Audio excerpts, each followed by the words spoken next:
poco de la ciudad y vamos a hablar un poco de los suelos que tenemos en el campo, con una problemática similar a la ponencia de Silke, ¿no? Y lo importante es, bueno, ¿por qué perdemos los suelos? O sea, ¿qué estamos haciendo mal para perderlos?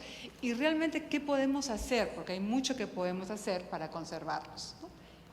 Y bueno, normalmente esto es lo que nos maravilla, esta vegetación, ¿no? Gracias a Conavio podemos saber de la cantidad de ecosistemas que tenemos, de especies y de la inmensa biodiversidad que tenemos en el país. Pero como nos ha dicho Silke, ¿qué cosa hay abajo? ¿Qué cosa es lo que sostiene especialmente a estos bosques? ¿Serán diferentes a lo que sostiene a estos, o a lo que sostiene a estos, o a estos? O sea, ¿qué es lo que realmente los mantiene? ¿Qué es lo que los da vida? ¿Qué es lo que le da sustento? A lo mejor todo es lo mismo debajo. Y eso es lo que queremos hablar, no es lo mismo. Y es por eso que hablar del suelo, pues estaría incorrecto. Es como hablar de un jaguar. Me van a decir, hay 20 especies de jaguares, ¿no?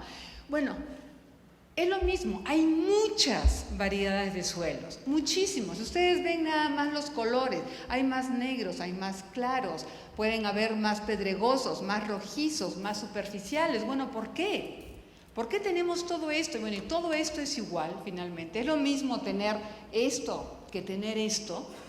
Recibimos lo mismo de esos suelos. Y bueno, y en México, igualmente con toda la biodiversidad, podemos decir que tenemos una gran edafodiversidad, porque tenemos 25 de los 30 tipos de suelos a nivel mundial, ¿no? Y esto es lo que nos da sustento a esa gran biodiversidad. Si no tendríamos esto, tampoco tendríamos toda esa inmensa biodiversidad, ¿no? Y bueno, y cuando ustedes ven nada más un mapa, pues ven un montón de colores, de todos los tipos de suelos. Es decir, en un paisaje no vamos a tener un tipo de suelos. En una distancia así, nuestros suelos van a cambiar muchísimo de metro a metro. Entonces no es decir, bueno, entonces toda la península de Yucatán, a lo mejor la vegetación aquí puede ser bastante similar. Ahí se la baja caducifolias. Y entonces, ¿por qué tenemos tal diversidad de suelos? ¿No? Y a lo mejor en la Sierra Madre Occidental, bueno, sí es mucho más diverso, y es mucho más diverso, y miren también lo diverso del suelo, ¿no? Y es cierto, tenemos que comenzar por las funciones. ¿Y por qué? Porque a los agrónomos nos han enseñado a que finalmente los suelos sirven para incrementar el rendimiento. Y así ha sido como hemos sido educados. ¿Para qué son los suelos? Nuestra preocupación es, los rendimientos disminuyen, ¿qué hacemos con los suelos? Pero luego, desde la época de los 90, comenzaron a decir, oigan, los suelos no solamente están para incrementar rendimiento, ¿no? Ahora, con todo el tema del cambio climático y con toda la problemática de capturar la cantidad de gases de efecto invernadero, sobre todo de CO2 que está en la atmósfera, bueno, se habla mucho de la captura por la vegetación, pero hay muchos suelos que pueden capturar el doble que lo que captura la vegetación. O, si los perdemos, también lo pueden emitir, ¿no? Finalmente, hace algunos sexenios se hablaba mucho de la relación bosque-agua. Se decía, si tenemos bosques, vamos a tener más agua. La vegetación intercepta las gotas de agua de lluvia. Todos se han puesto cuando llueve debajo de un árbol, debajo de algo, y pues sí, las gotas se interceptan, ¿no? Pero ¿quién retiene el agua? ¿Quién almacena el agua? No es la vegetación la evapora. Son los suelos que retienen el agua, que almacenan el agua más tiempo, y entonces, días después, permiten a esa vegetación poder tomar esa humedad. Entonces, si queremos infiltrar más agua para reducir escurrimientos, si queremos infiltrar más agua que permite en algún momento la recarga de mantos freáticos, necesitamos a los suelos. Ya Silke habló de que es un hábitat para organismos. La permanencia de los suelos en el sitio también va a disminuir esa cantidad de inundaciones y de asolves, ¿no? Miren, esto viene de una pequeña cuenca, esta viene de otra pequeña cuenca. Aquí podemos decir, hay algo que mantiene a los suelos, aquí no hay nada que mantenga a los suelos, y pueden ver la diferencia. Y bueno, y en todos los sitios que hay basureros, los suelos, depende de sus características, inmoviliza y detoxifica esos metales pesados. Pero ahora bien, bueno, conservar suelos entonces, ¿qué cosa es? Conservar suelos es conservar todas estas funciones, es conservar todos estos servicios ambientales, es decir, es conservar la calidad de los suelos. Conservar suelos es esto. No significa hacer obras, no significan hacer presas. Conservar suelos lo que queremos es conservar estas funciones, ¿no? Pero ahora, ¿todos los suelos realizan las mismas funciones? Y pues no. Hay suelos, acá ustedes pueden ver, un suelo un poco oscuro, profundo, no tiene piedras, va a poder mantener cultivos, quizás no capture mucho carbono, va a poder infiltrar y retener agua, y quizás, como no es muy arcilloso, no va a poder inmovilizar metales pesados. Hay otros suelos, fíjense acá, pues ningún agricultor, a menos que sea en caso extremo, va a querer cultivar acá, porque finalmente no hay suelo, es pura piedra, ¿no? Ni me retiene carbono, ni me infiltra agua. Hay estos suelos negros, con gran cantidad de carbono, profundos. Entonces sí, estos suelos son los elegidos porque me pueden sustentar las raíces, porque me pueden capturar carbono, me van a infiltrar agua, ¿no? Entonces, cada suelo cumple una función distinta. Es por eso que hay suelos que los mismos agricultores van a decir, este suelo es bueno para maíz, ese suelo es bueno para pastos y ese suelo no me sirve. O hay suelos donde podemos construir y suelos donde no podemos construir. Pero esto es la parte del conocimiento de los suelos. Y realmente imagínense en el potencial que podríamos tener de saber, tenemos un problema de infiltración de agua. ¿Cuáles son nuestros suelos que retienen agua? ¿Dónde están? ¿Qué estamos haciendo con ellos? ¿Estamos construyendo sobre ellos? ¿Estamos construyendo rellenos sanitarios? ¿Los estamos manteniendo como bosques? ¿Qué estamos haciendo con ellos? Entonces los suelos son cuerpos naturales muy variables en el paisaje. Son un recurso natural, como dijo Silke, que no es renovable. Y una cosa es este suelo, es este cuerpo natural con diferentes horizontes, y otra cosa son los sedimentos. Esos sedimentos que a veces cuando llueven son arrastrados, los sedimentos que están en los fondos de las presas, en los fondos del lago. Eso es sedimento, eso ya no es un suelo. Este sedimento ya no cumple con estas funciones. Entonces tenemos que ver qué queremos conservar. ¿Queremos conservar esto o queremos retener sedimentos? Y esa es una decisión que van a ver a lo largo de la charla, que es básica, y vamos a entender entonces hacia dónde están dirigidas nuestras políticas públicas, hacia conservar estas funciones o hacia retener los sedimentos.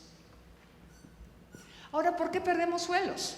Pues perdemos suelos muchas veces porque los manejamos mal, por abandono de tierras. Acá estaban los suelos en la superficie, esto es un poco la parte de los suelos y este ya es la roca, ¿no? Entonces aquí se ha perdido una gran extensión de suelos. Perdemos suelos porque los contaminamos con sales, perdemos suelos porque deforestamos y a la primera lluvia se escurre. Perdemos suelos muchas veces porque también los sepultamos con carreteras, porque no importa hacer la carretera, no importa tirar todo el cascajo, no importa sepultar suelos, o los sepultamos con las ciudades, o los llenamos con tiraderos, o los perdemos simplemente porque están desnudos, porque viene el aire y porque se los llevas. Entonces perdemos el suelo muy fácilmente. Si 1 centímetro de suelo se puede formar 200, 300 años, bueno, con un viento fuerte, esto es Tres Marías, ustedes van al mes de marzo, abril, esto es el paisaje cotidiano, y aquí van centímetros, toneladas de suelo simplemente que se pierden, ¿no? Aquí en una lluvia podemos estar perdiendo varios centímetros de suelos, ¿no? Entonces finalmente la degradación es un problema social. No es una cuestión biofísica, no es que llovió mucho y entonces se erosionó, no es que vino un viento fuerte y entonces se fue. No, es un problema social, de cómo planeamos nuestras actividades, punto, ¿no? De dónde pasa el ducto, de qué actividades hacemos, de qué importancia le damos si construimos o no construimos. Entonces no es una cuestión de la lluvia o el viento. Sí, la lluvia y el viento acentúan, pero acentúan algo de lo que ya realmente estamos haciendo, ¿no? Y bueno, como otro problema social, 45% de los suelos en México presentan algún tipo de degradación. Este es un dato que tenemos hace más de 10 años, porque solamente tenemos un levantamiento de degradación de suelos en México. Eso también es un síntoma de la importancia que le damos al suelo. Cada 5 años podemos tener un levantamiento de toda la vegetación, pero tenemos en nuestra historia un levantamiento de la degradación de suelos, ¿no?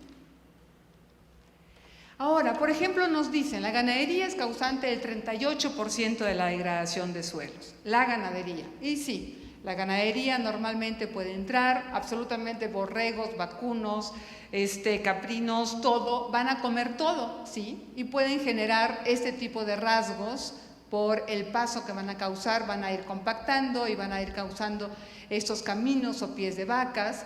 Podemos llegar a paisajes así, donde la cubierta vegetal pues se elimina completamente y lo que tenemos es suelo sobre roca, a tal punto que las raíces quedan totalmente en superficie y bueno, y podemos perder esta gran cantidad de suelos.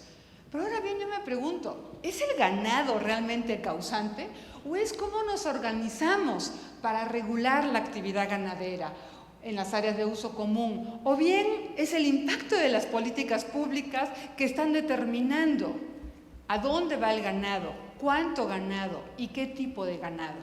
O sea, podemos quedarnos diciendo, no, pues el problema es la ganadería. El problema no es la ganadería. Alguien lleva el ganado a un lugar en un determinado momento y un determinado acto. ¿Qué incentiva a esas personas a llevar esto? A lo mejor no hay ninguna regulación para el acceso a uso común, entonces cada uno lo lleva cuando quiere. Cuando hay una regulación y se dice, oigan, cada uno lleva 3 cabezas de ganado y solamente un mes después de la época de lluvias, cuando ya hay una vegetación y lo sacan un mes después, no vamos a tener un problema. Pero cuando se dice que metan al ganado que quiera, cuando quieran y lo dejan cuando tiempo quieran, entonces sí hay un problema. Cuando tenemos políticas públicas que nos dicen yo te incentivo para darte más hatos de ganado, sin importar a dónde los pongas, entonces ahí tenemos un problema. Entonces no hay que irnos satanizando la ganadería o satanizando la agricultura. Hay que preguntarnos cuáles son las causas, cuáles son esos incentivos para realizar ese tipo de actividades. Y bueno, perdemos mucho por erosión hídrica. Y ahora voy a entrar un poco de detalle, que es muy sencillo. La erosión hídrica es estas gotas de agua. Las gotas de agua, y todos lo han sentido, a veces vienen con una intensidad muy fuerte, otras veces con una intensidad menos fuerte. Bajan las gotas de agua y cuando tienen el suelo desnudo, todos han agarrado un terrón de suelo, bueno, esa gota de agua destruye el terrón de suelo. Lo destruye, lo parte en pedacitos. Y aquí lo pueden ver, aquí tienen el terrón de suelos y aquí tienen todas las partículas que ya están sueltas, porque lo destruye, lo desmenuza el terrón de suelo. Entonces, claro, luego viene la siguiente lluvia y todas estas partículas son arrastradas. Y esto en las ciudades lo vemos a cada rato. ¿Quién no ha pasado junto a un muro blanco salpicado de partículas? Todos, porque como decía Silke, nuestras áreas verdes son obviamente áreas sin pasto, porque además nos gustan bien barriditas, sin hojarasca y sin nada. Tenemos este suelo que está desnudo, llega la gota de agua y esta partícula que está acá, este terrón cuando se destruye, puede saltar hasta un radio de 5 metros. Y claro, cuando se encuentra con una pared, esta partícula salta y se encuentra aquí. Esta es nuestra prueba de que hay un problema de erosión hídrica. Y todos hemos caminado junto a muros que están manchados. Y bueno, este es un problema de erosión hídrica. Esto quiere decir que estos suelos, los terrones se desmenuzan. Bueno, me dirán, ¿cuál es el problema? Es un terrón más chico. Si los terrones finalmente se desmenuzan, llegan a partículas que son lavadas y esas partículas más finas ya no van a estar siendo retenidas por raíces, por microorganismos. El carbón se puede oxidar mucho más fácilmente, convirtiéndose en CO2, y si no hay carbón, los microorganismos no tienen nada que comer y se mueren. Y si no hay microorganismos en el suelo, sin vida en el suelo, es un sustrato mineral que no va a generar las mismas funciones que un tipo de suelo. Y bueno, y formas de erosión. No necesitamos estos paisajes sí, desastrosos, donde ya no hay absolutamente nada. Porque rehabilitar esto, bueno, realmente hay que plantearse si vale la pena rehabilitarse y para qué rehabilitarse. Pero hay muchos otros indicadores que nos pueden decir, oigan, acá hay un problema. Acá ustedes pueden ver que hay algo más oscuro y que hay cosas más claras y mucho más oscuro. Estas son partículas que ya están desagregadas. Aquí podemos hacer mucho todavía. Aquí, si ustedes pueden ver, hay como que flujos. Es el agua que ya está arrastrando las partículas. Aquí, si pueden ver, está absolutamente todo así desmenuzado, ¿no?, de gotas de agua que han estado cayendo. Aquí, si ustedes ven esta roca y ven esta diferencia, es el suelo que ya se ha perdido. De aquí ven un inicio de un surco. Bueno, con todo esto, aquí es una señal, es un indicador. Es como nuestra fiebre en nuestro organismo. Tenemos fiebre, decimos, bueno, algo está pasando. Yo no voy a estar esperando a tener una hemorragia para ir al hospital. Tengo fiebre, alguien me tiene que decir y curar mi infección. Pero es algo preventivo. Bueno, acá podemos hacer muchísimo, ¿no? Ya cuando lo tenemos así, ya es otro tipo de decisión, ¿no? Y la erosión de suelo tiene consecuencias muy importantes, no solamente en el predio del agricultor. En el predio del agricultor, sí, el agricultor va a perder nutrientes, pierde materia orgánica, hay cambios en características del suelo, de densidad, de infiltración, de permeabilidad, hay deterioro, disminuyen los rendimientos y se incrementan los costos de producción. Varias partes donde he hecho entrevistas, para ellos un indicador de la degradación de suelos muchas veces es cuando ya tienen que usar fertilizante. Porque me dicen, cuando ya tengo que usar fertilizante, significa que el suelo ya está pobre, significa que ya perdió la fertilidad, ¿no? Miren qué interesante. Entonces, y claro, incrementan los costos de producción porque el agricultor le tiene que meter mucho más fertilizante para resarcir esa pérdida de nutrientes naturales, ¿no? En la encuesta nacional agropecuaria del 2012 salía que 48, miren qué grave, 48% de las unidades de producción mencionan la pérdida de fertilidad de suelos como el principal problema de desarrollo de actividades productivas. Digo, estamos hablando de seguridad alimentaria, de soberanía alimentaria, estamos hablando que estamos importando una gran cantidad de productos, nos están diciendo que tenemos que meter semillas híbridas, meter semillas transgénicas para aumentar nuestros rendimientos. ¿Tenemos que mejorar la fertilidad finalmente de los suelos para que esta mitad de las unidades de producción no tengan esa limitante? Y bueno, y los costos que hemos evaluado pues son muy altos. Esto corresponde al 70% de Procampo. Es decir, que un agricultor que recibe Procampo casi que se le va el 70% por la pérdida de los suelos, por la pérdida de rendimiento y por la pérdida de nutrientes que tienen que resarcir con fertilizantes. Pero bueno, todo el problema de la erosión de suelos queda ahí. Si fuese eso, la erosión de suelo no sería un problema de interés público. Es más, si no tenemos parcelas nosotros, no tendríamos que estar aquí ni siquiera. Es problema de otros. La cuestión es que no es así. La cuestión es que la erosión de suelos nos impacta a todos. Cuando el suelo se va como sedimentos, ¿a dónde va? A los cursos de agua. Y de los cursos de agua, ¿a dónde va? A las presas. Asolva presas, ¿no? Entonces, si la presa tenía una capacidad de 100, bueno, su capacidad disminuye. Entonces, disminuye la vida de presas. Entonces, incrementa todo el costo de la generación hidroeléctrica. Incrementa el costo de la purificación de agua, porque si tenemos plantas de tratamiento que deben retener sedimento, bueno, hay que ponerle doble filtro porque la cantidad de sedimentos que hay en esos ríos es mucho mayor para la erosión de suelos, ¿no? Aumenta la turbidez de agua y entonces tenemos presas y ríos completamente eutrofizados, donde no entra la luz del sol y donde entonces toda la biota se pierde completamente. Y aumenta el riesgo de inundaciones.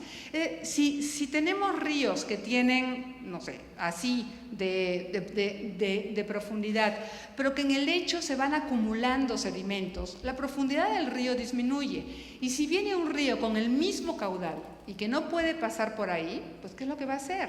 Va a inundar a los lados. Y cada vez tenemos mayor problema de inundaciones porque además la gente se asienta junto con los ríos, ¿no?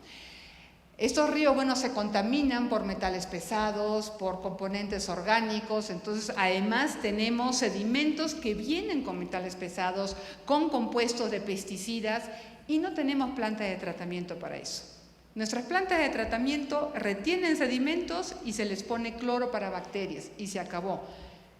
Si pasan sedimentos con metales pesados, con componentes organoclorados, con todo esto, pasa al agua. No hay manera de retenerlos, ¿no?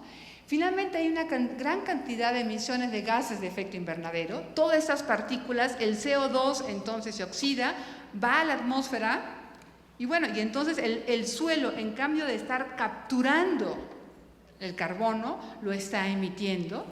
Y finalmente, muchos de estos ríos llegan al océano y contaminan las aguas marinas. Entonces, ahí sí nos comienza a importar la erosión del suelo. No tenemos una parcela, pero sí nos interesa realmente que los que tengan parcela comiencen a conservar sus parcelas para tratar de evitar estos riesgos. Y bueno, ¿cómo conservar los suelos? No es llevarles dinero, no es poner unas presas. Técnicamente podemos conocer muchas cosas, pero si la degradación de suelos es un problema social, la conservación de suelos también es un problema social y comienza con la percepción del problema de erosión. Y si ustedes van a preguntar en el campo, cada uno tiene una percepción distinta y ahí donde los científicos podemos ver graves problemas de erosión, ellos no lo ven. Ellos lo ven como un ciclo natural, lo ven como una pérdida de fertilidad de suelos y entonces van a tener que ir a trabajar de albañiles al pueblo al lado, pues porque así es, ¿no? Y van a decir, bueno, pues lo dejo 10 años y regreso. Entonces, las percepciones es muy importante, ¿no? Y bueno, va a depender de factores personales, de educación, de la historia, de las actitudes de conservación, de la situación familiar. La migración es algo que realmente permea muchísimo. Entonces, ¿quién se va? ¿Quién queda? ¿Con qué conocimientos queda para poder hacer conservación de suelos? Los factores institucionales son básicos. Son básicos porque llegan a todas partes, todos tienen programas. ¿Y cuáles son las señales de esos programas? Claro, los factores biofísicos es importante. La organización, pensemos que las tierras mayoritariamente son ejidales y comunales. Entonces, ¿cómo se organiza la gente para poder tener acceso a esos recursos naturales? Y los factores económicos. Gente que vive exclusivamente de la tierra, sí le va a hacer algo. Gente que la tierra está ahí, pero va a ganar más yendo 4 meses a Canadá, regresando, trabajando como albañil, no le va a poder meter dinero. Gente que está rentando su tierra, tampoco le va a meter dinero, ¿no? Y ese es un grave problema, porque cada vez más las tierras se están rentando a grandes empresas o se están rentando a otros. Y eso es un problema que no estamos viendo. Eso ustedes lo pueden ver. Si tienen casa propia, y hay una fractura, una pequeña fisura, ustedes la van a arreglar inmediatamente. Si tienen casa alquilada, van a decir pues, que la arregle el dueño, ¿no?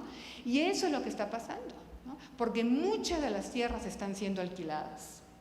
Entonces, esto es lo importante. ¿Qué lleva a decidir para adoptar las prácticas de conservación de suelos?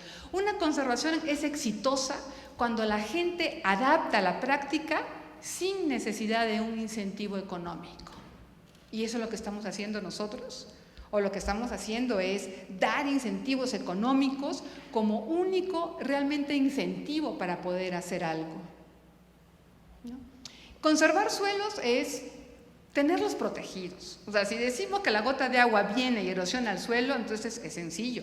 Lo que tenemos que hacer es conservar, es cubrirlos. Punto. No hay nada más que hacer, ¿no? E incorporar materia orgánica. ¿Y por qué materia orgánica? Porque la materia orgánica gobierna todos los procesos que tienen que ver con calidad de suelos. Así de sencillo. Sin materia orgánica no hay suelo. Entonces lo que hay que hacer es meterle materia orgánica, no fertilizantes, que cumple una función distinta. Yo no digo que no sea importante, pero cumple una función distinta, ¿no? Promover una gran diversidad, porque también cada vegetación, cada planta da al suelo un mantillo distinto, de una calidad distinta. Cada planta, si tiene una profundidad distinta, toma nutrientes a profundidad distintas, toma agua a profundidad distintas, es decir, no está chupando siempre al suelo con la misma intensidad y con las mismas necesidades, ¿no? Bueno, generar sinergias, vamos a ver, entre varias prácticas y considerar ciclos de nutrientes. Entonces hay que conservar todas sus funciones y es algo que se conoce, o sea, es algo que realmente técnicamente se conoce, bueno, desde la época prehispánica se conoce, ¿no? El uso de los agaves, por ejemplo, en cercos, el uso de la coa para sembrar, que no estamos removiendo todo el suelo y destruyendo todos los agregados. La parte de tener diversidad en los cultivos, café bajo sombra, la parte de hacer terrazas y cercos vivos, los surcos en contorno, dejar los rastrojos en los campos, todas son prácticas que siempre se han hecho y posiblemente se han dejado de hacer también, ¿no? La Revolución Verde sí marcó un parteaguas muy importante cultural, porque lo que nos dice la Revolución Verde es: métanle fertilizantes y se acabó. Con fertilizantes y agroquímicos se acabó, ¿no? Y entonces la señal que hemos dado en el campo es decir, es que todo esto de acá es, ¿no?, es antiguo, es de lo más tradicional, eso ya no es moderno, ¿no? Lo moderno es usar agroquímicos, ¿no? Entonces ahora, ¿cómo regresar a otro tipo de cultura, de conocer realmente el suelo y de poder sí estar realizando otro tipo de prácticas que toman mucho tiempo? Si le preguntan a esta persona, digo, puede decir: ustedes meten tractor y con un tractor pueden cultivar media hectárea en un día. Pues con coa va a durar muchísimo más seguramente, ¿no? Entonces, no es que se tiene que hacer necesariamente y no tractor, no. Hay que usar todo el tipo de tecnología, pero hay que usar todo el tipo de tecnología y no solamente la tecnología automatizada con muchos combustibles fósiles, como pueden ser fertilizantes, uso de tractor o pesticidas, ¿no? Y ahora, si hemos dicho que la conservación, que la degradación es un problema social, la conservación es un problema social, entonces, ¿qué es lo que tenemos que hacer? Bueno, es trabajar en la parte social. Para hacer conservación de suelos no hay que ir directamente al suelo, hay que ir hacia la parte organizativa, hay que ir hacia la parte institucional, hay que ir hacia todos nuestros programas, hay que ir hacia la parte social, ¿no? Entonces hay muchas prácticas que pueden incrementar, por ejemplo, esa capacidad institucional de poner reglas, de poner normas para el uso de los recursos, de establecer algún tipo de normatividad que nos permita conservar estos recursos, ¿no? Y pueden ser reglas internas, como hay muchas partes donde lo primero que dicen es: no se va a poder conservar nada si no se regula el ganado. O sea, perdón, 5 minutos. Si no se regula el ganado. Entonces, a partir de ahí, ¿no? Este es un caso en Coahuila, por ejemplo, donde cercaron, aquí ven la cerca, durante 10 años. Aquí no entró ganado, aquí sí. Y aquí tenemos 2 centímetros de materia orgánica. Si yo les digo que 1 centímetro de suelo se forma en siglos, bueno, aquí, por no permitir la entrada de ganado, se pudo llegar a mucho más, ¿no? Prácticas que incrementan la resiliencia productiva, ¿no? Que pueden ser asociaciones de cultivos, poner franjas vegetativas, conservar los manantiales, conservar los ecosistemas riparios, porque hablamos de conservar el suelo, pero el suelo requiere agua. Entonces, también hay que ir más allá, ¿no? Más rápido. Y ahora sí, prácticas que retengan sedimentos, que ya es distinto. No van a formar suelo, pero sí van a retener sedimentos. ¿Y qué son los cordones, los surcos en contorno, estas barreras vivas, las terrazas, poner tipos de reforestación en terrazas y zanjas, ¿no? Esta práctica, les voy adelantando, es el 70% de los programas de CONAFOR. Esto, 70%, ¿no? Y ya las hemos estudiado y evaluado y hemos visto también el impacto ambiental que nos están generando, ¿no? Entonces, por eso es muy importante decir, una cosa es conservar el suelo y todas las funciones del suelo, y otra cosa es retener sedimentos. Hay que saber qué es lo que queremos, ¿no? Y bueno, prácticas que propician la mitigación y adaptación, porque también hay que pensar, ante el cambio climático, pues sí, tenemos que mitigar gases, ok, ¿cómo lo mitigamos? Haciendo lombricomposta, metiendo mucha materia orgánica en el suelo, y tenemos que permitir la adaptación. Si los suelos nos están cumpliendo tantos servicios ambientales, entonces, ¿cómo hacemos para que estos suelos realmente nos faciliten una adaptación ante eventos hidrometeorológicos extremos? Y hay mucho que se puede hacer sobre eso, ¿no? Y bueno, es justamente esto. Cuando ustedes mantienen un suelo con mucha materia orgánica, ¿qué es lo que están haciendo? Si vienen lluvias fuertes, el suelo va a infiltrar mucha más agua, y a lo mejor después de un día de lluvias, 2 días de lluvia, 3 días de lluvia, que ya el suelo ya no puede infiltrar más porque dice ya estoy todo lleno de agua, todos mis poros están llenos de agua, ahora sí comienzo a escurrir. Pero entonces permite un desfase de las lluvias y no tenemos entonces que llueve, escurre, inmediatamente inunda, que fue lo que nos pasó con el huracán Manuel. Y lo otro es, retiene más humedad, un suelo con más materia orgánica retiene mucha más humedad, y entonces si luego tenemos días o un periodo de sequías, bueno, van a haber plantas con menos requerimientos de humedad que van a encontrar la humedad necesaria en el suelo, ¿no? Y posibilita la captura de carbono. Este es un mapa del Colegio Posgraduado de INEGI con todo el carbono orgánico en el suelo. Entonces, justamente esta diversidad enorme que tenemos de suelos que cumplen muchas funciones, bueno, aquí lo que nos está diciendo es, aquí hay mucha posibilidad, la función de captura de carbono es muy alta y justamente en las Sierras Madres es muy alta. Hay algunos lugares que no, que cumplirán esos suelos otras funciones, pero esa es una manera de ver, bueno, ¿dónde entonces, cómo planeamos nuestro uso del suelo y cómo también planeamos la conservación de suelos? Y bueno, y esta es casi la última lámina. Algo muy importante, bueno, es cuál es el impacto de las políticas públicas sobre esta conservación de suelos, ¿no? ¿Cómo decidimos que lo tengamos así o que lo tengamos así? Y bueno, la última es, bueno, ahora el énfasis está dirigido hacia prácticas mecánicas. Estos zanjas, estos cordones, estas terrazas, todas son prácticas que retengan sedimentos. No hay ningún tipo de proceso de evaluación y monitoreo. Entonces, si preguntan, bueno, ¿y todo lo que se ha hecho en México ha servido o no ha servido? Sabemos poco, ¿no? Y bueno, y se da énfasis en subsidios económicos, ¿no? No en capacitación, no en urbanización, no en promoción de adaptación, no en dignificación, que es muy importante en el campo. Entonces, realmente, es una pregunta que se las dejo. ¿El ser humano funciona a partir de incentivos económicos? ¿Nosotros funcionamos a partir de incentivos económicos? Digo, yo no trabajaría en la Facultad de Ciencias de la UNAM si fuese, ¿no? Entonces, es necesario como que repensar qué es realmente lo que incentiva a un ser humano para hacer algo, si es exclusivamente un incentivo económico. Y bueno, son los programas de Zagarpa y CONAFOR que no se encuentran integrados, ¿no? Y bueno, con esto pues les agradezco mucho la atención.